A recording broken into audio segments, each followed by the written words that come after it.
Brother and sister, we celebrate today on the first Sunday of the month what we call Youth Mass.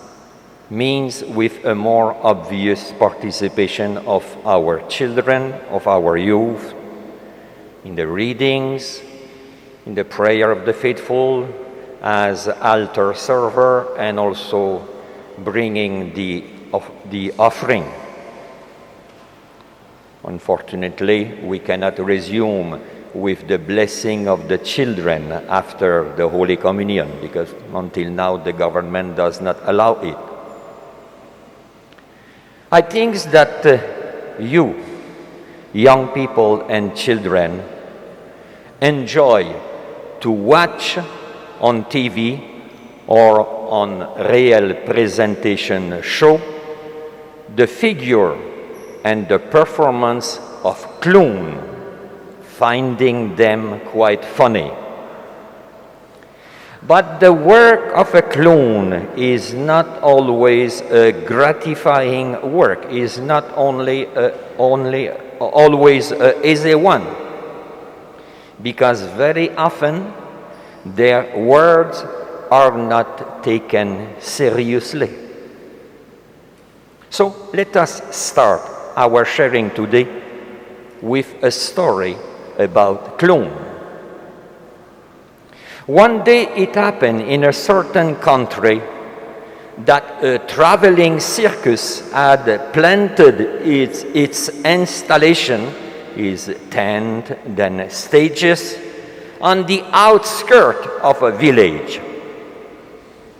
One evening, shortly before the circus performance started, suddenly a fire broke out in one of the tents. So the manager of the circus sent a few clowns who were already well dressed up for their show. He sent them to the nearby village asking for help, because there was a real danger that the fire will spread out across the field of the high dry herbs and burn the village itself. So the clown hurried into the village and asked the people to come out as quick as possible to help extinguish the fire.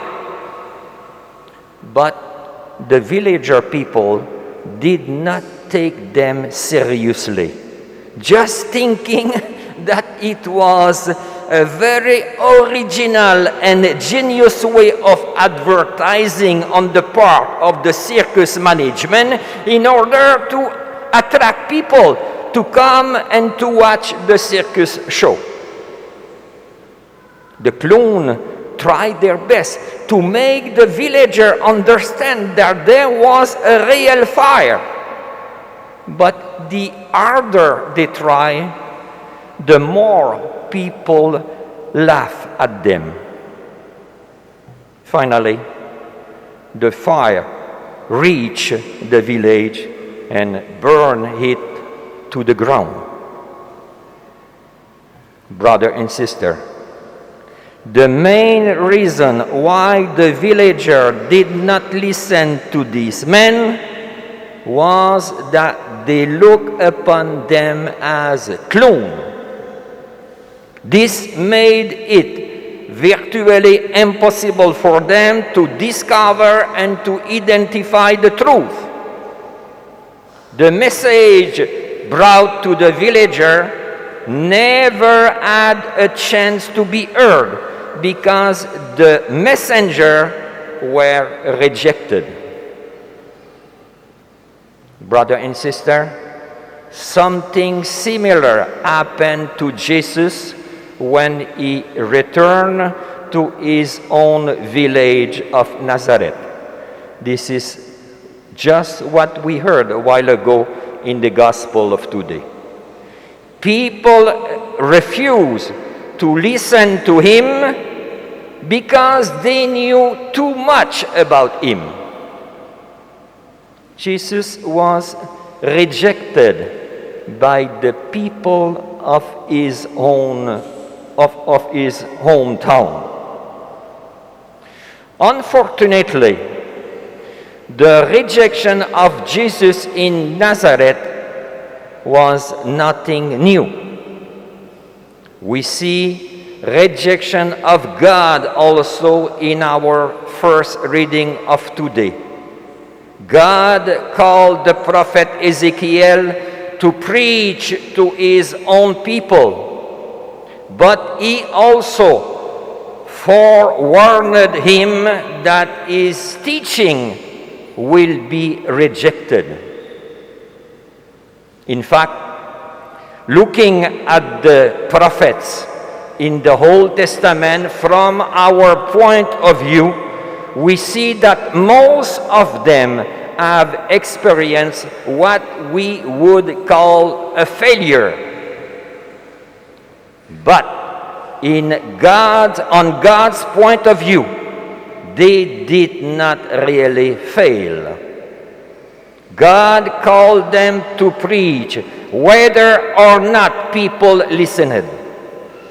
Regardless of how people respond, the prophet did preach, and in that sense, they were successful, showing that God has not abandoned his people in spite of their rebellion against him, then that God was still caring for them.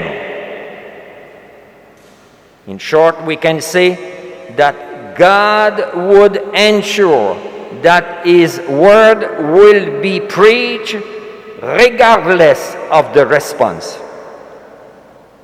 In fact, it was the attitude and the purpose of Jesus coming back to his native place and to the people among whom he had grown up. He wanted to show them his care and God's care. He wanted to show them his true love and God's true love. But they rejected him, and consequently, he was not able to work any miracle in Nazareth because of their lack of faith. Of course, Jesus could have performed mighty miracle in Nazareth, but he did not, because he did not want to force his way in people's life. Brother and sister, the same things is true for us today. Jesus would love to be part of our life, but we have to choose him. We have to welcome and to accept him. God has given us the possibility to choose, and he respects the freedom he has given us to allow him in our life or not. So, the rejection of Jesus by the people of Nazareth should make us ask ourselves a few questions. If Jesus walked among us today, performing miracles and teaching us, how would we treat him? Would we have the faith to allow him perform miracle of healing among us?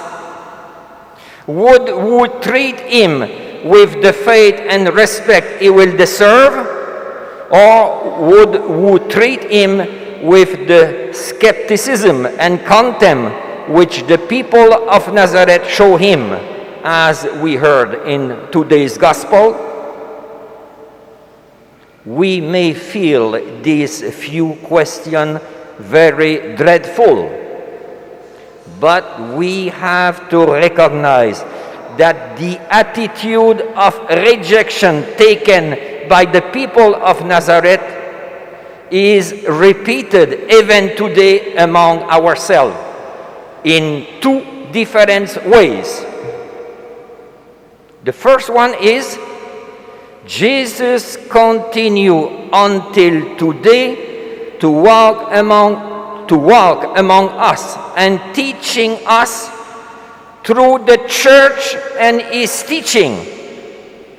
But there are many among us who are lacking faith in Jesus and do not allow him to continue to perform miracles through his church and teach us through his church. We can say that if we do not love the church, if we do not respect his teaching, we do not love Jesus, and we just continue to reject him. The second way is that Jesus continues his work among ourselves through the marvel that he realized in many of our brother and sister lives, believer or not. But it is sad to realize that we are not always able to recognize and to accept this God's way of doing things. We do not appreciate or recognize our brother and sister, and in doing so, we limit their effectiveness. More often, we do not give them a chance to perform according to God's will. Worse, sometimes we put them down. Brother and sister, it is very clear. The story of Jesus coming back to his native place and rejected by his own people is the repeated story of the prophet not accepted by their own people in the Old Testament, and is still, until today, a story familiar to us. So, as a repeated lesson in the whole story of God's salvation until today, let us once again recall to mind that rejecting the messenger, I mean rejecting our own church message and his teaching, or at large rejecting the witnessing of our brother and sister, can have as terrible consequences the burning to ground of the whole community, just as it happened in the clone story related at the beginning of this sharing. Amen.